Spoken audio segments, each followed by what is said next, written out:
समाधान समाधान समाधान।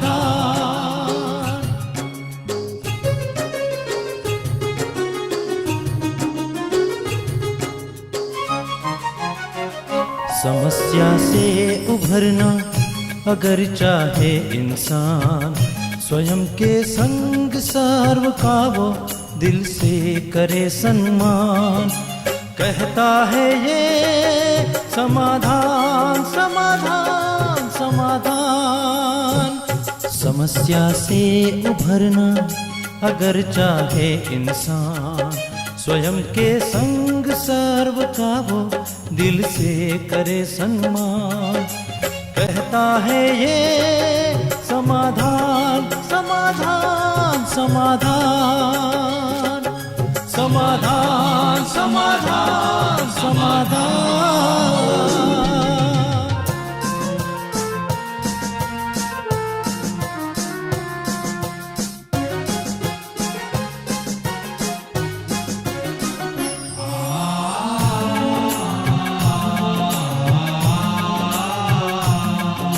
तनाव बन मुटाव की अगन से स्वयं तू संभले है इसी में शान। दूरिया दरारे मिटाए मन से, जीवन बन जाएगा खुशियों की खान। खुशियों की खान। कहता है ये समाधान समाधान समाधान। नमस्कार, आदाब, सत श्री अकाल मित्रों, स्वागत है आप सभी का समाधान कार्यक्रम में। मित्रों, एक बार एक बिजनेसमैन अपनी छुट्टियां बिताने के लिए सागर के किनारे एक गांव में चला गया। वहां वो सागर के किनारे टहल रहा था। उसने देखा कि एक मछली मारने वाला अपनी छोटी सी बोट में कुछ मछलियों के साथ बैठा हुआ है। बिजनेसमैन उनके पास पहुंचा और उनसे पूछा कि तुम्हें कितना समय लगता है मछली पकड़ने में। उसने कहा कि मुझे बहुत थोड़ा सा समय लगता है और ये मेरे परिवार की आवश्यकताओं के लिए पर्याप्त है, मैं इसमें बहुत खुश हूँ। उस बिजनेसमैन ने कहा कि फिर बाकी के बचे हुए समय में तुम क्या करते हो? तो उसने कहा कि मैं अपने परिवार में अपनी पत्नी के साथ, अपने बच्चों के साथ समय स्पेंड करता हूँ, बिताता हूँ, अपने मित्र संबंधियों से मिलता हूँ, नाचता हूँ, गाता हूँ, खेलता हूँ और अच्छा अपना समय बिताता हूँ। उस बिजनेसमैन ने कहा कि यदि तुम थोड़ा और वक्त लगाओ मछली पकड़ने में तो तुम्हें नहीं लगता कि तुम्हें बहुत कमाई होगी? तुम इससे बड़ा बोट खरीद सकोगे, बहुत सारी मछलियां पकड़ोगे, फिर बहुत सारे तुम्हारे बोट होंगे, तुम बहुत अमीर हो जाओगे, तुम शहर भी जा सकते हो और बहुत बड़ा बंगला ले सकते हो, बहुत सारी चीजें तुम्हारे पास होंगे। उस फिशरमैन ने कहा, उस मछली पकड़ने वाले ने, उसके बाद क्या होगा? तो उस बिजनेसमैन ने कहा कि उसके बाद तुम बहुत अपना बिजनेस एक्सपांड कर सकते हो, बढ़ा सकते हो, बहुत सारा तुम्हारे पास पैसा होगा। फिर उसने कहा उसके बाद क्या होगा? तो बिजनेसमैन ने कहा कि उसके बाद तुम रिटायरमेंट ले सकते हो बहुत सारी कमाई करने के बाद। उसके बाद तुम किसी सागर के किनारे बहुत बड़ा लैंड ले सकते हो, वहाँ बहुत बड़ा बंगला बना सकते हो। उसके बाद तुम अपना समय अपने बीवी बच्चों के साथ बहुत आनंद से, बहुत प्रेम से बिता सकते हो, बहुत नाच सकते हो, गा सकते हो, आनंद मना सकते हो। तो उस मछली पकड़ने वाले ने कहा कि ये सब करने के लिए कितना वक्त लगेगा? तो उस बिजनेसमैन ने कहा कि 15 से 20 साल तो लग ही जाएंगे तुम्हें इस मकाम तक पहुंचने के लिए और इस स्थिति तक पहुंचने के लिए। तो मछली पकड़ने वाले ने कहा कि 15-20 साल के बाद जाकर के वही चीज़ें आप कह रहे हैं कि मैं अपने परिवार के साथ टाइम स्पेंड करूंगा, नाचूंगा, गाऊंगा, हंसूंगा, बहलूंगा, आराम से रहूंगा, वो सारी चीज़ें तो मैं अभी भी कर रहा हूँ, फिर इन सब चीज़ों की क्या आवश्यकता है? एक बहुत सुंदर सा मोरल मिला मित्रों कि ये हैप्पीनेस जो है ये डेस्टिनेशन नहीं है। Happiness is not a destination, it is a way of life.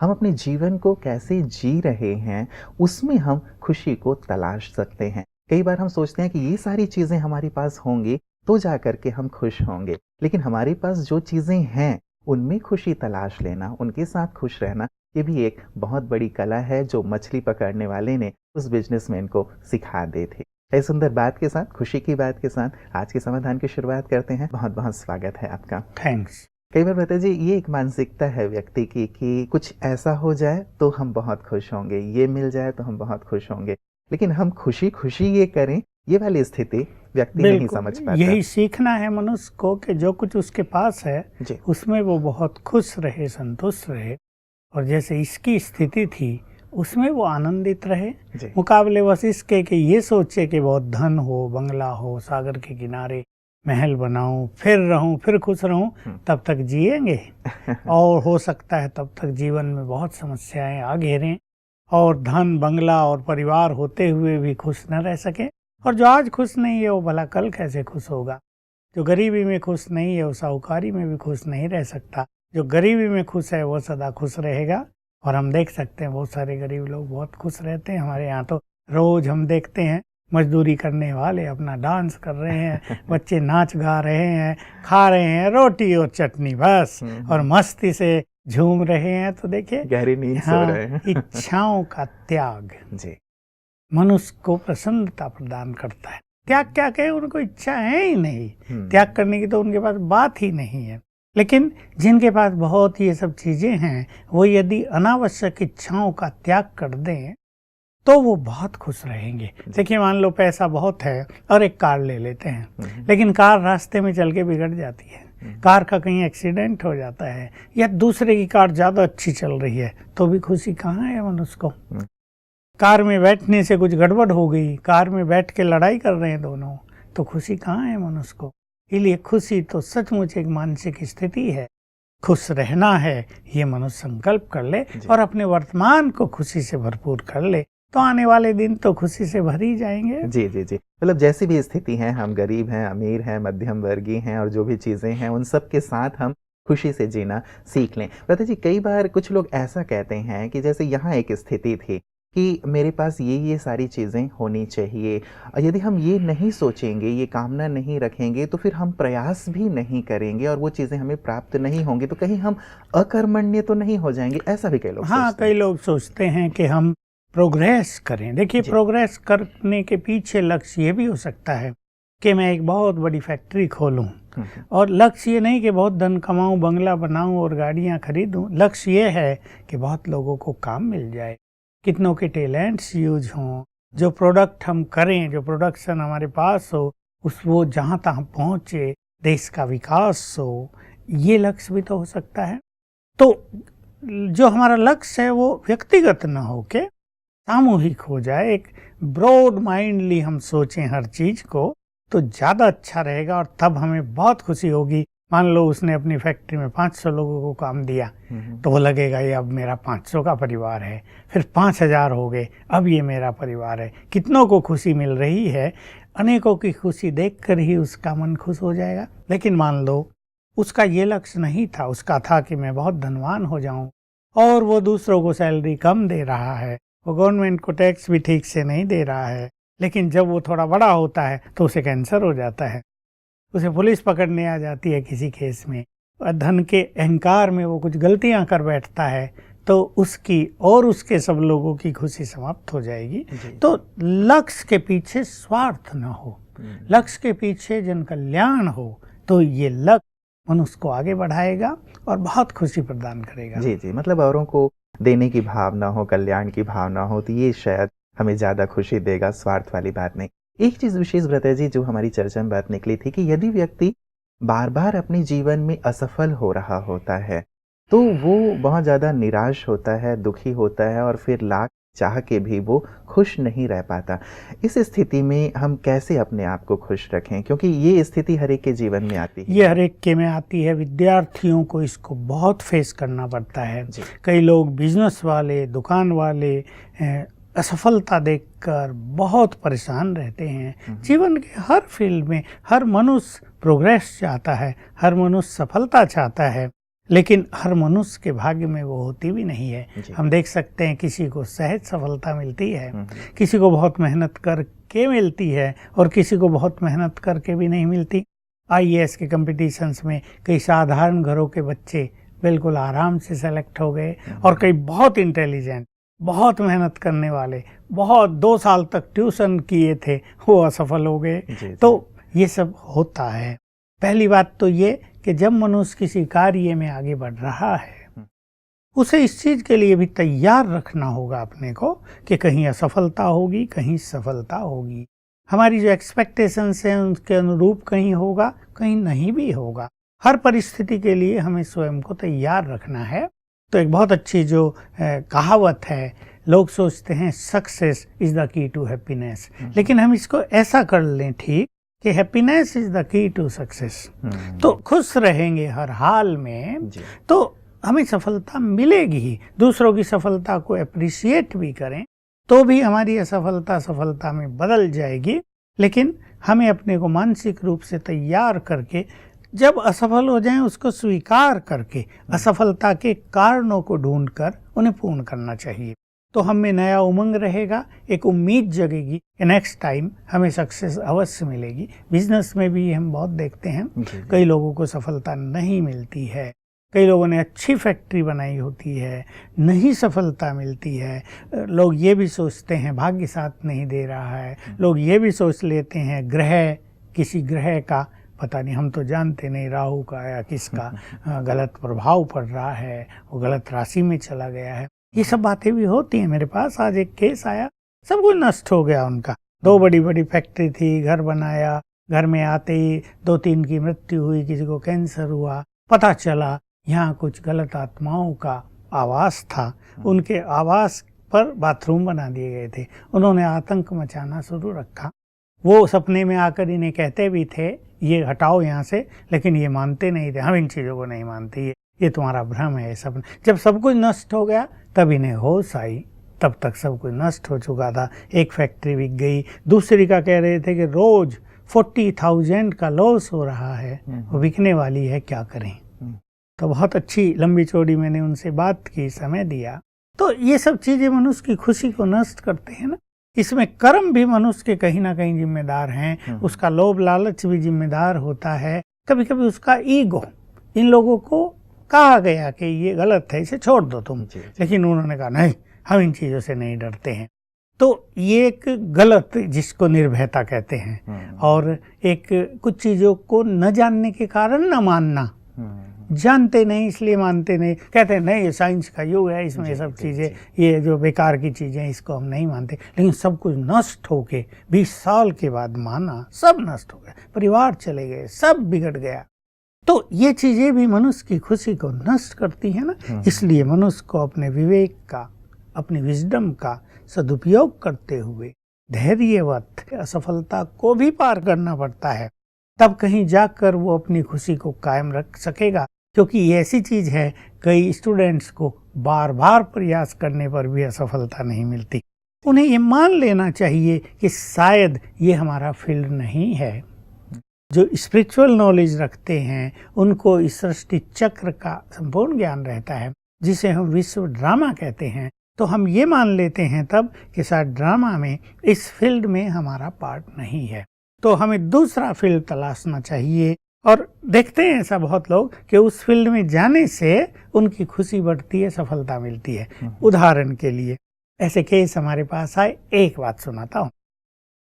एक परिवार पूरा डॉक्टर, अब उसकी एक लड़की चाहे कि मुझे इंजीनियर बनना है, अब वो कहे कि माँ बाप दोनों डॉक्टर, नहीं, सब डॉक्टर बच्चे हुए, तुम्हें भी डॉक्टर बनना है। अभी 2 साल कंप्लीट कर लिया, तीसरे साल आखिर उस लड़की ने छोड़ ही दिया, मेरा मन यहाँ नहीं लगता है। उसे फिर इंजीनियरिंग में दाखिला दिया और वहाँ वो बहुत प्रोग्रेस करने लगी, क्योंकि वो उसकी इंटरेस्ट का सब्जेक्ट था।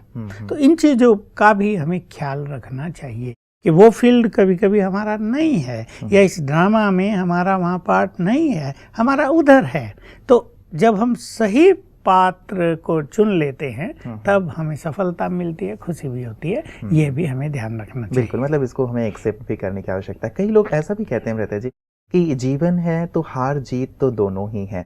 पेरेंट्स भी कई बार एक ऐसी मानसिकता रखते ही हैं कि बच्चे जब तक ये हार जीत के द्वंद को नहीं झेलेंगे तब तक जीवन को सही सही अर्थों में नहीं समझेंगे। तो ये वाली बात भी कही जाती है। तो इस बात को फिर हम कैसे जीवन में लें कि हार जीत को, जीत तो हम बहुत खुशी से स्वीकार करते हैं, लेकिन हार को डाइजेस्ट नहीं कर पाते। हाँ, देखिए ऐसा बात है, ये जो मानसिकता है लोगों की, ये बिल्कुल सही है कि बच्चे उतार चढ़ाव नहीं देखेंगे, वो जमीन पे नहीं सोएंगे, कभी वो ट्रेन में बिना रिजर्वेशन के भीड़ भाड़ में यात्रा नहीं करेंगे, जहाँ धक्कम धुक्का हो रही हो, जहाँ चोरी का भी डर हो, जहाँ जेब कतरे भी घुसे हुए हों, तो उन्हें संसार की विभिन्न चीजों का अनुभव नहीं होगा। इसलिए कई बार माता पिता सोचते हैं कि नहीं चलने दो ऐसे ही, तो बच्चे मैच्योर होंगे। एक बार ऐसे ही हमारे कुछ लोगों के बच्चे आए, उनको रिजर्वेशन तो थी लेकिन लोगों ने कब्जा कर लिया। वो बच्चे थे, बैठने नहीं दिया, कोई बाथरूम में बैठा, कोई बाथरूम के बाहर बैठा। उसके बाप को सुनाया भाई इनके साथ ऐसा हो गया। उन्हें बड़े हंसते हुए कहा कोई बात नहीं, हो गया, घर पहुंच गए ना, थोड़ा कर्ज झेला ना, झेलना चाहिए बच्चों को, इनमें मैच्योरिटी आएगी। हमें बुरा लग रहा था और उसने एकदम से उनको भी उमंग में ले आया बच्चों का, कोई बात नहीं, घर पहुंच गए ना, बच्चे भी खुश, हाँ हाँ कोई बात नहीं, हम बैठे आए, कोई बात नहीं, कुछ हमें कष्ट अलग अनुभव किया हमने। तो ये सच है कि मनुष्य उतार चढ़ाव से गुजरे। इसलिए आप देख सकते हैं जो गरीबों के बच्चे हैं, जिनके माता पिता ने बहुत मेहनत करके उन्हें पढ़ाया है, योग्य बनाया है, वो कुछ ज्यादा योग्य बन गए और वो कुछ ज्यादा सफल हो रहे हैं, क्योंकि उनमें मेहनत का संस्कार है, उनको वैल्यू है उस चीज की। और किसके पास बहुत पैसा था और 50 लाख डोनेशन दे के एमडी में दाखला दिला दिया, थोड़े बहुत अंकों से सफल हुए, डॉक्टर एमडी की डिग्री तो लेके चले गए, लेकिन जब फील्ड में गए तो केस फेल होने लगे, तो खुशी नष्ट होने लगी। इसलिए ये जो उतार चढ़ाव है ये सचमुच जीवन के लिए बहुत सुंदर है, और बिना इन उतार चढ़ाव के कोई भी मंजिल पर पहुंचता नहीं। अगर पहुंचता है तो वो आनंदकारी नहीं। बिल्कुल। और कई बार कहते हैं कि जब ऐसे आप सीढ़ी दर सीढ़ी चढ़ते हैं या दुखों को झेलते हुए वहां तक पहुंचते हैं, तो उस सुख का आनंद या उस सुख की वैल्यू कहीं ज्यादा होती है, और स्थिरता भी शायद वहां ज्यादा देर तक बनी रहती है, अन्यथा गिरावट जल्दी शुरू हो जाती है। एक बात बताइए, जैसे आपने कहा कि इनके पेरेंट्स ने बहुत खुशी से उन्हें हल्का कर दिया, लाइट कर दिया कि चलो कोई बात नहीं, ये तो अच्छा है कि तुमने अच्छा अनुभव किया। लेकिन कई जगहों पे ऐसा होता है, पेरेंट्स भी या अपने निकट संबंधी भी या मित्र संबंधी या हमारी चारों तरफ के लोग हमारी बार बार की असफलता के कारण हमें कोसने लगते हैं, बुरा भला कहने लगते हैं, नेगेटिव कमेंट्स पास करने लगते हैं। यहाँ मेरी खुशी ज्यादा गुम होती है। बिल्कुल, यहाँ होती ही है। और बार बार कोई असफल हो रहा हो तो उस मनुष्य को अपनी असफलता के कारणों को ढूंढकर उन्हें ठीक भी करना चाहिए। अब मान लो माँ बाप ने पैसा खर्च करके बच्चों को पढ़ने के लिए भेजा है और बच्चे दूसरी तरफ लग गए, जैसा आजकल कई लग जाते हैं, व्यसनों में लग गए, बुरे संग में आ गए, पढ़ाई पे ध्यान नहीं दिया, तो असफल होकर जब घर पहुंचेंगे तो माँ बाप तो जरूर नाराज होंगे ना, क्योंकि उन्होंने अपनी गाड़ी कमाई यूज की है, उसमें बच्चों से बहुत उमंग रखी थी। एक असफलता ये है कि चलो 90% मार्क्स चाहे थे, 85% आए हैं, उसमें माँ बाप भी कुछ ज़्यादा माइंड नहीं करते हैं और बच्चों को भी फिर से खड़ा कर लेते हैं, कोई बात नहीं, दोबारा मेहनत करो। लेकिन बिल्कुल ही असफल हो जाएं और बार बार असफल हों तो खुशी अवश्य गुम होती है। ऐसे में मनुष्य को स्पिरिचुअलिटी के सहारे की बहुत जरूरत पड़ती है, ताकि उनको सफलता का मार्ग भी मिल जाए कि ये नहीं ये करो तो तुम सफल हो जाओगे, और अगर कहीं असफलता होती है तो उससे वो जल्दी बाहर भी निकल आए। और जब स्पिरिचुअल पावर साथ होती है तो बार बार असफलता होती भी नहीं है, जल्दी ही मनुष्य स्पिरिचुअलिटी के प्रभाव से, अपनी बुद्धि के विकास के प्रभाव के कारण, और एक अच्छा संग भी वो रखेगा क्योंकि बुरे संग में वो जाएगा नहीं, और राजयोग से उसकी कंसंट्रेशन भी अच्छी होगी तो सफलता सहज मिलने लगती है। इसलिए आध्यात्म की, राजयोग की, ईश्वरीय ज्ञान की मनुष्य को बहुत आवश्यकता होती है। लता जी, तो ये जो असफलता हमें प्राप्त हो रही है बार बार की, राजयोग में ऐसी क्या प्रैक्टिसेस हैं जिसके द्वारा मैं किसी भी फील्ड में हूँ, चाहे मैं विद्यार्थी हूँ, चाहे मैं बिजनेस में हूँ। कल ही मेरे पास एक कॉल आया लता जी, वो एक बिजनेसमैन है और कह रहे थे कि मैं जिसमें भी हाथ डालता हूँ असफलता हो रही है, दुकान में भी बरकत नहीं हो रही है, चीज़ें लाता हूँ लेकिन ग्राहक नहीं आ रहे हैं, मतलब बहुत ज़्यादा परेशान, परिवार भी उससे प्रभावित होता है। तो राजयोग में ऐसी क्या विधि है जिसको अपनाया जाए और हम सफलता की ओर बढ़ें? हाँ, देखिए, ये परिस्थिति आजकल बहुतों के सामने आ रही है, ये चाहे बिजनेस में हो, परिवारों में बहुत कुछ ऐसा होता रहता है। एक केस आज ही आया, एक माता आई, बेचारी की आंख भरी हुई थी, मैंने पूछा क्या हुआ, ज्ञान तो उसने लिया, कहा पति भी एक्सीडेंट में गया, 19 साल का लड़का भी एक्सीडेंट में गया, मैं रह गई हूँ और एक लड़का रह गया है, तो क्या हमारा इस एक्सीडेंट से कुछ लेना देना है? कहा बहुत सारे लोग ट्रैक्टर में बैठे थे, चोट केवल मेरे बच्चे को ही लगी, बाकी सब सेफ हो गए। अच्छी आत्मा थी वो, बहुत अच्छा। तो इन सब केसेज में हम एक विघ्न विनाशक राजयोग की भट्टी कराते हैं, इसको हम भट्टी कहते हैं, जी। तपस्या कराते हैं, जिसमें 21 दिन योग अभ्यास करना होता है 1 घंटे तक रोज। जी। 1 घंटा फिक्स कर लिया जाए। ये अमृत वेला सवेरे के अतिरिक्त करना होता है। अमृत वेला करने के बाद, क्योंकि वो आत्म कल्याण के लिए समय है और ये परिवार पर या काम धंधों में या और कोई बीमारियों की विघन परिस्थितियां जब जीवन में आ रही हैं, उनसे बाहर निकलने के लिए हमें ये अभ्यास करना होता है। इसमें योग अभ्यास से पहले 2 संकल्प लेने होते हैं। मैं मास्टर सर्वशक्तिवान हूँ और विघ्न विनाशक हूँ। और संकल्प करेंगे कि ये जो विघन परिवार पर आ रहे हैं या बिजनेस में आ रहे हैं, ये सब नष्ट हो जाएं। तो 21 दिन बड़े महत्वपूर्वक, ये नहीं मन भटक रहा है, ये नहीं कभी कर लिया कभी छोड़ दिया, कभी 5 बजे किया कभी 6 बजे किया, उसको बिल्कुल महत्व देते हुए 1 घंटा बहुत एकाग्रता के साथ यदि योग अभ्यास किया जाए, इसको अनुष्ठान जैसा बना लें, तो ये विघन टल जाते हैं। ऐसे हजारों अनुभव हैं लोगों के, विघन टलते हैं और फिर लाइन क्लियर हो जाती है। फिर खुशी के दिन आप ही सामने आ जाते हैं। बिल्कुल, मतलब ये 21 दिन का योगा का अभ्यास किया जाए तो क्या हर परिस्थिति के लिए व्रता जी, चाहे वो विद्यार्थी हैं या बिजनेस वाले हैं या किसी भी प्रकार की जो ये असफलता हमारे हाथ लग रही है, हर प्रकार की असफलता के लिए हम सेम यही प्रोसीजर अपनाएंगे। पर कभी कभी ऐसा होता है कि जिसके ऊपर ज्यादा विघन आते हैं उनकी एकाग्रता नष्ट हो जाती है। जब वो योग अभ्यास के लिए बैठते हैं तो मन लगता ही नहीं। ऐसे में मैं ये सिखाता हूँ कि कुछ दिन तक 108 बार ये लिख लो, मैं मास्टर सर्वशक्तिवान हूँ, विघ्न विनाशक हूँ, उठते लिखे ये। 7 दिन के बाद ही थोड़ी कंसंट्रेशन होने लगेगी, विघ्नों पर भी इसका प्रभाव दिखाई देगा कि हल्का होने लगा है। फिर योग अभ्यास करेंगे तो हर फील्ड में सफलता होगी। बिल्कुल बिल्कुल। प्रता जी, एक विशेष चीज, जब ये असफलता का दौर रहता है, जैसे आपने कहा, उस समय एक तो एकाग्रता नहीं होती और कई बार ये जो लिखने वाली बात आपने कही है, कई लोग ये लिखने में भी मन नहीं लगता है, उचाट सा फील होता रहता है कि नहीं ऐसा होगा या नहीं होगा, या बिना मन के भी करना पड़ता है ऐसा। तो ये मन उचाट हो, ना करने की इच्छा हो रही हो, तो ऐसे में भी क्या कुछ नहीं, ये होता ही है। ये बहुतों के अनुभव आते हैं कि बिल्कुल मन नहीं करता है, ऐसा लगता है कोई शक्ति उन्हें रोक रही है कि तुम नहीं लिखो। तो मैं उसमें थोड़ा उन्हें जागरूक करता हूँ कि नहीं, तुम थोड़ा बाहर घूमो फिरो। कभी कभी ये होता है उस स्थान पे जहाँ वो लोग लिखते हैं या सोते हैं, वहाँ कुछ बैड एनर्जी काम करती रहती है, तो मन उचाट सा रहता है। वहाँ से थोड़ा बाहर आए, थोड़ी खुली हवा में आए, खुले आकाश के नीचे आए, स्थान बदलें और फिर थोड़ा बैठ के भले अधूरे मन से ही, अनिच्छा पूर्वक ही लिखना शुरू करें।